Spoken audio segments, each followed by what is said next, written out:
अब जेल जाए धर्म के नाम पे तो SC ST OBC जाए तो हम कहेंगे नहीं डेंगू मलेरिया है। धर्म के नाम पर तो हम जो है औरतें देवियों के कपड़े भी नहीं बदल सकती, इन देवियों के कपड़े भी आदमी ही बदल रहे हैं। जिस देश में देवियों के कपड़े भी आदमी बदल रहे हैं तो आपको क्या लगता है धर्म की पढ़ाई करके मुझे क्या मिलेगा?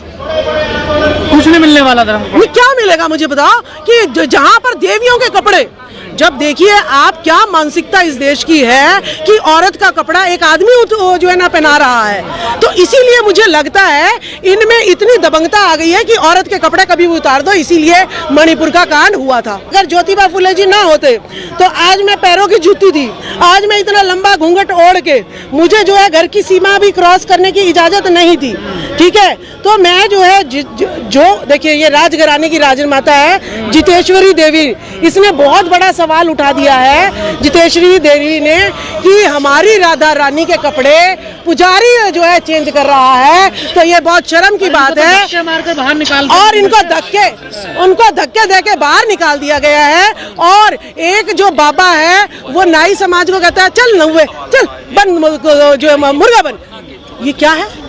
ये क्या है? ये तो हमें जो ये धर्म दिखा रहा है पूरे भारत में कि भाई आदमी को अधिकार है औरतों के कपड़े बदलो। ये कैसा अधिकार है भाई? ये वही वाला अधिकार तो नहीं जो हमें जो है देवदासी प्रथा की तरफ धकेल रहा है। तो हमें जो है ऐसे धर्म की जरूरत नहीं है। हम उदयनिधि स्टालिन के साथ हैं। हमें धर्म की जरूरत नहीं है, आज हमें शिक्षा की जरूरत है और शिक्षा के बाद उस शिक्षा का यूज करने के लिए रोजगार की जरूरत है। ऐसा है अगर हमें पता नहीं है तो स्वामी प्रसाद मौर्य ने चैलेंज दे रखा है, तुम मस्जिद खुदवाओ मंदिर निकलेंगे, हम मंदिर खुदवाएंगे बौद्ध विहार निकलेंगे। आओ ना, हिम्मत है तो। हम बोल नहीं रहे, करें ना, सरकार में दम है तो। आपने G20 में देखा होगा, सबने 20 के नीचे कमल बना हुआ है। सरकारी पैसा इस मेरे वर्ग की का टैक्स और सारा कमल के फूल गिर रहे हैं। तो उसका प्रचार जो है प्रधानमंत्री सबका होता है, प्रधानमंत्री बीजेपी का नहीं है, देश का पूरा देश का प्रधानमंत्री है, वो किसी पार्टी का प्रचारक नहीं है। मुझे पुजारी तो बनना नहीं है क्योंकि 100% आरक्षण उसमें तो एक वर्ग का है। तो मैं अगर बात करूंगी तो मैं तो अपनी बात करूंगी तो मुझे डॉक्टर बनाना है। बात क्यों नहीं करते प्रधानमंत्री? क्यों कह रहे हैं सनातन धर्म का बचाव करो? उस पर जवाब दो इन लोगों को। देखिए जिसकी सत्ता, जिसका घर जिस चीज से चलता है वो उसी की बात करता है। अगर नरेंद्र मोदी जी की सत्ता है तो धर्म पे टिकी हुई है वो सत्ता, तो वो उन्हें अगर अपनी सत्ता बचानी है 2024 में तो वो सिर्फ और सिर्फ धर्म की बात करेंगे। लेकिन मैं अगर देखती हूँ मेरा SC ST OBC माइनॉरिटी जो वर्ग है, जो मेरा गरीब सर्व समाज का वर्ग है, वो जो है शिक्षा पे आधारित है। अजबला सैनी पूर्व में शिक्षिका रही हूँ, तो शिक्षकों की जो डिमांड है वो शिक्षा के लिए ही होती है कि किस तरीके से जो है भारत जो कभी विश्वगुरु हुआ करता था नालंदा तक्षशिला के टाइम पर, बाहर विदेशों से लोग यहाँ पर पढ़ने आते थे। लेकिन आज देश के हालात ऐसे हो गए हैं कि यहाँ पर हमें शिक्षा मिलना जो है बहुत ही कठिन हो गया है। और अगर जो शिक्षा मिल भी रही है वो शिक्षा जो है साइंस से, वैज्ञानिक दृष्टिकोण से बहुत परे है।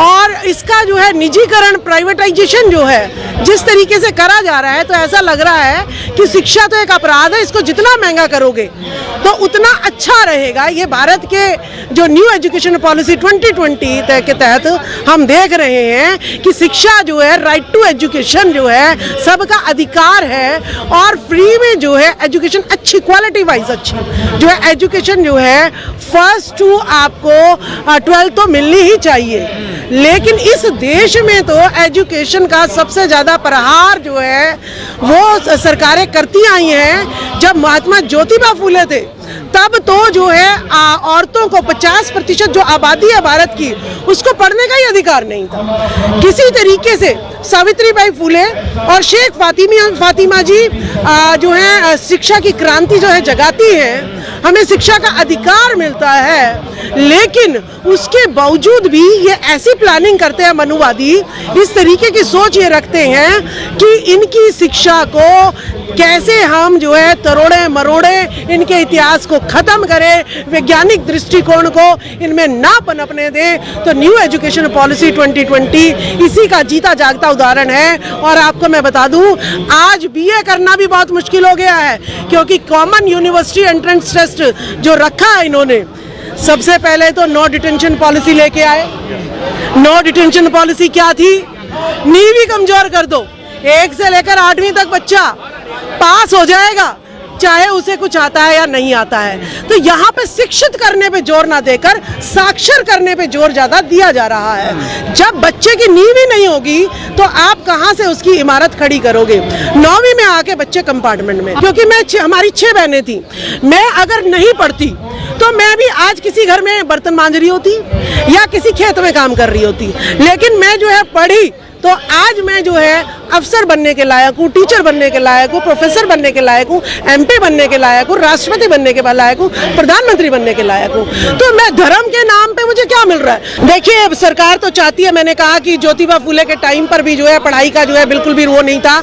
ये सरकारें चाहती हैं ये लोग बिल्कुल भी ना पढ़ें, ये अनपढ़ रहे, मजदूरी करें, रेडी चलाए, खेत में हल जोते, जो है सीवरों में जाके घुस के इनके नाली के सीवर साफ करें, नाली साफ करें। तो ये शूद्रों का काम है, वो शूद्र अगर पढ़ जाएंगे, ये अफसर बन जाएंगे, MP MLA बन जाएंगे, तो ये सेवा कौन करेगा? ये थोड़ा ना करेंगे। तो ऐसी सोच वाले, मनुवादी सोच वाले लोग जो हैं वो इस शिक्षा को छोड़कर आप लोग भी तो कम नहीं है, लगातार आप लोग भी तो हमला बोल ही रहे हैं ना पढ़ लिख कर। हम किस चीज पे हमला बोल रहे हैं? हम तो धर्म को लेकर आप देखिए कितने तीखे प्रहार करते हैं आप लोग। देखिए, हमारे ज्योतिबा फुले जी ने जो हमें सिखाया है हम तो वही करेंगे। सनातन डेंगू, मलेरिया, HIV है। देखिए, मैं आपको एक बात बता दूं, इस देश में नो डिटेंशन पॉलिसी, हर किसी का बच्चा पढ़ रहा है। मैं कह रही हूँ टीचरों को भी नहीं पता होगा नो डिटेंशन पॉलिसी का मतलब क्या होता है। ये सरकारें इतनी मीठी मीठी बातें, इतने ऐसे टर्म यूज करती हैं कि बंदा मर जाता है लेकिन उसकी टर्म का पता नहीं होता, मतलब कि नहीं पता होता। तो हमें जो है, हमें ये पता है आज सनातन सब बौद्ध धर्म से जुड़ा हुआ है, सब बौद्ध धर्म से जुड़ा हुआ है। स्वामी प्रसाद मौर्य जी ने बिल्कुल सही कहा था कि हमें धर्म की साइड मत लेके जाओ, हमें सनातन की तरफ मत लेके जाओ, पता चलेगा कि सारा नकल तुमने किससे किया है, सारा का सारा नकल बौद्ध धर्म से किया है। मोदी जी तो अंबानी, अडानी, टाटा, बिरला, कभी जमाने में ज्योतिराव फुले जी जो हैं सबसे तगड़े बिजनेसमैन थे, ठीक है। उनकी जो टर्नओवर थी और टाटा की जो टर्नओवर थी उसमें जमीन आसमान का अंतर था, लेकिन सत्यशोधक समाज को भी इन्होंने दफन कर दिया, बाबा ज्योतिबा फुले के बिजनेस को भी दफन कर दिया और टाटा को उच्च बुलंदियों तक ले गए। बीजेपी के नेता कह रहे हैं धर्म के बारे में बर्दाश्त नहीं किया जाएगा बिल्कुल भी। अच्छा, ये धर्म के नेता बताओ, सबसे पहले तो मुझे बताओ कहाँ तुम सड़क पे लड़ाई कर रहे हो? नूह मेवात में देखा, मोनू यादव अब गिरफ्तार हो गया जी, आपको पता है क्या? मोनू यादव कौन सा मंदिर में पुजारी है, मुझे बताओ? कौन से गल्ले का मालिक है वो? तो वो क्यों धर्म के लिए जो है जेल जा रहा है? वो धर्म, मैं इनसे बात कर रही हूँ कि वो धर्म के लिए क्यों जेल जा रहा है, मुझे बताओ। तो हम तो सिर्फ सड़कों पे लड़ाई करने के लिए हम धर्म के ठेकेदार हैं, बाकी मलाई चाटने के लिए धर्म के ठेकेदार तो वही हैं, ठीक है। बिट्टू किसी का धर्म को ऐसे तो नहीं बोल सकते ना। देखिए HIV, डेंगू, क्या क्या बोल रहे हैं। अच्छा, जब जेल जाए धर्म के नाम पे तो SC ST OBC जाए तो हम कहेंगे नहीं डेंगू मलेरिया है? कहने इसमें समानता नहीं है, बराबरी नहीं है इस धर्म में। किस धर्म में? सनातन में नहीं, हिंदू धर्म जो ब्राह्मणवादी धर्म है इसमें समानता नहीं है, ठीक है। सनातन होता है यूनिवर्सल ट्रुथ, ठीक है। अभी हम जो है इस चीज पे, मैंने कहा है, हम ना धर्म पे ना बौद्ध धर्म पे हम डिबेट नहीं करना चाहते। खत्म कर देना चाहिए आप लोग तो यही कहते हैं। आज धर्म का कोई मसला नहीं है, इस धर्म के मुद्दे को रखो साइड में। भूखमरी, बेरोजगारी, शिक्षा, रोजगार और महिलाओं का सम्मान, लोगों को तो इसी में फंसाया जा रहा है ना सबको। देखिए तुम लोगों सरकार सारा काम छोड़कर सारे मंत्री नेता इसी पे लगे हुए हैं ना। देखिए, तो ये जरूरी मुद्दा है फिर इसका मतलब। तो जनता को समझना चाहिए ना कि स्वामी प्रसाद मौर्य पे जूता मारने वाला अरुण सैनी धर्म बचा रहा है। तू बता, अरुण सैनी को ही मैं गले में उसका वो डालती हूँ कि बता तू कौन से मंदिर का जो है ना कमेटी का मेंबर है, तू बता, ठीक है। दूसरा मैं बताती हूँ, अभी इसमें ऊंचे गांव में, ठीक है, OBC को टारगेट कर रखा है। ऊंचे गांव में उदय निधि के साथ इस बैकवर्ड में इतनी अकल नहीं है। ये बैकवर्ड के कुछ बिकाऊ लोग हैं, जिसमें ब्रिजभूषण है, एक ब्रिजभूषण सैनी है, वो कहते हैं जी हम जो है सनातन के खिलाफ कोई बोलेगा तो हम धर्म के लिए लड़ जाएंगे। देश हमारे लिए प्रिय नहीं है, पहले नहीं है। शिक्षा हमारे लिए पहले नंबर पे नहीं है, हमारे लिए सिर्फ हिंदू धर्म पहले नंबर पर है। तो जब संविधान में हिंदू धर्म की कहीं वो नहीं है, ज्योतिबा फुले ने कहीं हिंदू धर्म की बात नहीं करी, तो तुम जो है कौन से बिकाऊ सौदे यहाँ पे आ गए जो समाज को बेचने के लिए तुम जो है हिंदू धर्म का ठेका उठाए फिर रहे हो। तो मैं ऐसे लोगों का बहिष्कार करती हूँ। इस खबर को देखने के बाद क्या है आपकी राय, नीचे दिए गए कमेंट बॉक्स में दीजिए अपनी राय।